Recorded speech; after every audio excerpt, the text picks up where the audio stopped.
One rule that I've always had since starting the channel is always speak from the heart. It's way too hard to remember a lie. It's about 2018, I first discovered the Nasomattos. I did discover Nudiflorum and I thought, not for me. It was way too much, to the point where I actually disliked it heavily. Then when I started the channel, I had my early perfume pusher, Laura, and she reintroduced me to all the Nasomattos along with the Most POLARISING, and she said, do you have Nudiflorum? I'm like, I don't like it. It's not one that I have, not one that I really enjoy. And she said, just take it for the weekend, see how you go. You're gonna fall in love.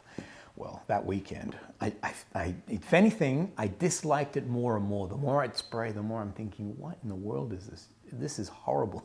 This is not a pleasant and enjoyable fragrance. I don't understand what is going on. Then I started all the episodes on Nasomattos and started to share my love for all things Alessandro Gualtieri, and you will see in that lineup, Nudiflorum is not there. Many times I get called out on it. How come Nudiflorum? What's going on with Nudiflorum? I managed to catch up with the marketing manager for Nasomatto. Her name is Rita, and in conversation, I did ask, why does Alessandro discontinue some fragrances? Are they not good sellers? She said, actually, on the contrary, they're so popular that that raw material that he normally uses, he can't access it anymore, and rather than compromise that fragrance and what his vision of it is, he discontinues it. The classic example of that is Hindu grass. If you ever get a chance to grab that fragrance, I'd recommend it to you. She then said to me, this is why I have multiple bottles of Nudiflorum, because it's my favorite in the collection and I never want to run out of it.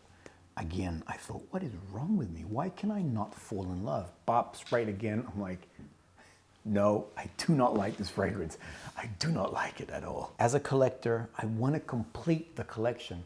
So I'm constantly revisiting Nudiflorum. About a year ago, I sprayed again, not expecting much, and something happened. I thought to myself, what? I get it. I get what's going on. I like it. I'm here on the dry down, but let me give you the opening. Has it changed? Well, four sprays. That was 4 sprays. And I don't have a problem with it. Nothing's changed. It's still what I found difficult and off-putting and disturbing, I guess, I now find beautiful. For me, this is the beauty and the horror that is combined together to create what is Nudiflorum. To explain what is happening with the fragrance, and this is fairly consistent with the things that I've read, there are 3 facets. 1, there are sweet notes that are present. 2, there are florals. And then there is people assign it to an animalic. I'm going to call it dirty. And the way that I see it is that sweet note, think of sugar water. So you get a whole bunch of white sugar stirred into a large watery container. And that scent profile that you get from that the sweetness that comes out is what I'm getting here. Then florals. And I do get a slight white floral, perhaps jasmine. And finally, in that dirtiness, my brain goes to an ashtray, but with like a red lipstick on the butt. Back in the day, you could actually fly and smoke on the plane. I always found this comical. As a younger man, when we would fly internationally, I was in row 29, but row 31 was the beginning of the smoking. I was in the non-smoking, and I found it just amusing that as I go to the bathroom, that there is a cloud of cigarette smoke everywhere. And I do remember seeing the ashtrays that were there full of yuck and these cigarette butts, and some of them with this red lipstick around it. The fragrance is a combination of these sweet and florals, but there is this dirty horror that seems to underlie it all. The best way to describe what the fragrance is like is via a movie. For those who've seen The Shining, and I'm about to do a spoiler for those who haven't seen it, but you need to listen to this part to understand what this fragrance is doing. The essence of The Shining is that it's a beautiful resort property, but there is a horror connected to it. It's actually a haunted place. There are ghosts everywhere, essentially. Jack returns to the Gold Room. This is now the 2nd time he's been there. And this time round, he walks into what looks to be a 1920s ball. I say that because the women are dressed in this Charleston-looking era attire with their headdress. All the men are well dressed in tuxedos. Now, one thing that I love doing is assigning, when I see something like this, I think to myself, what does this smell like? And for me, being that it was the 1920s, the men are all in fougères, nice bright barbershops, but the women are in Chanel No. 5. In the closing scene of the movie, you see a photo of Jack at the ball, and there's a date, July 1921. Chanel number 5 was released in May 1921, so guaranteed the smell that's in this place that all the women are wearing, this very liberating, very feminine bouquet of florals, was Chanel number 5. We realize that this scene is not real. This is the beauty, this is beautiful. The music, the decor, Art Deco, the Charleston, I'm gonna say Chanel number 5 in the air, is not true, because the horror behind the scene is later revealed by Wendy. As she's being chased by Jack, she comes into the lobby, which is now turned into this macabre graveyard with cadavers dressed in fine clothing, but there is cobwebs everywhere, and hence a sense of mustiness, a sense of something dirty, something, well, horrible and horror. So the beauty and the horror intertwined as one piece, similar to what Nudiflorum does. For me, the floral is definitely a jasmine, but without the indole, hence why I'm not calling this animalic. There's no poopiness to it. There's another flower that I love smelling in nature, which is gardenia.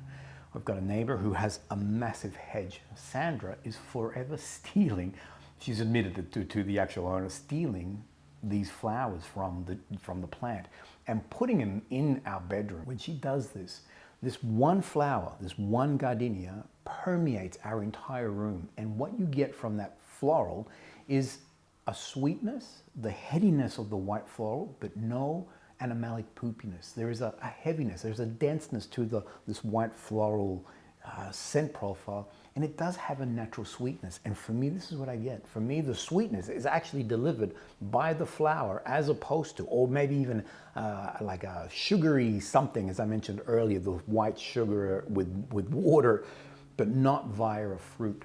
At midpoint, I do get a very sharp, sour green note that comes through. And I have read that rhubarb is attributed to it, and this is the only one, other than jasmine, that I acknowledge. There is this green sharpness, sourness to the fragrance blended in with the white florals that gives it a unique profile.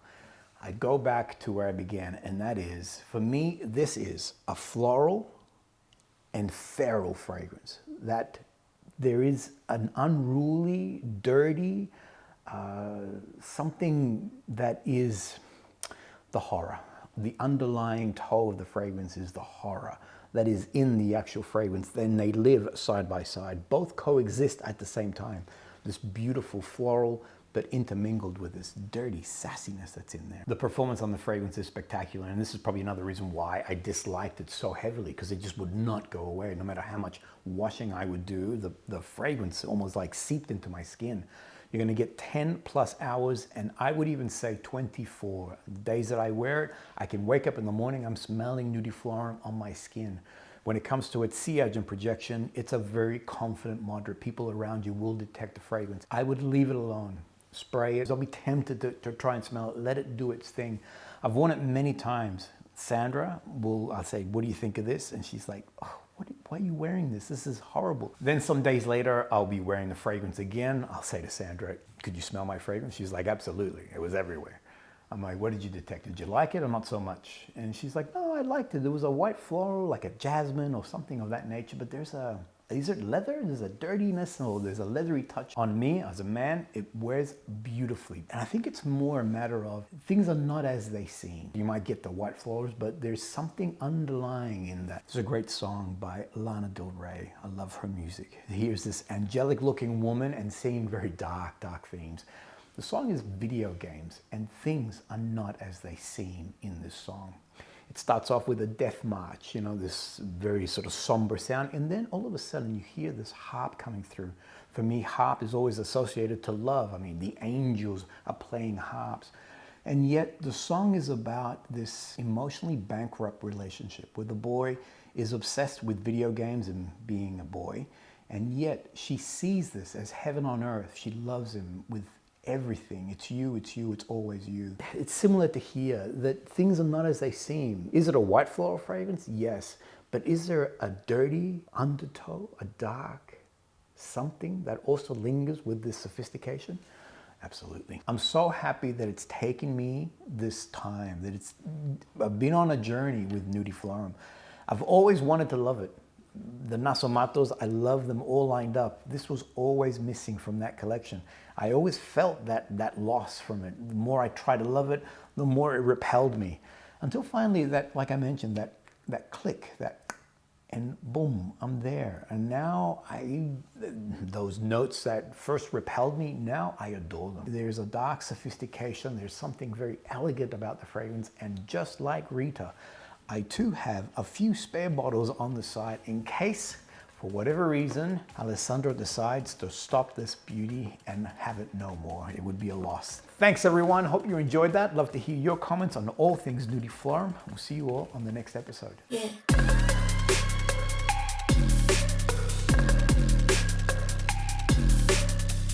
Yeah.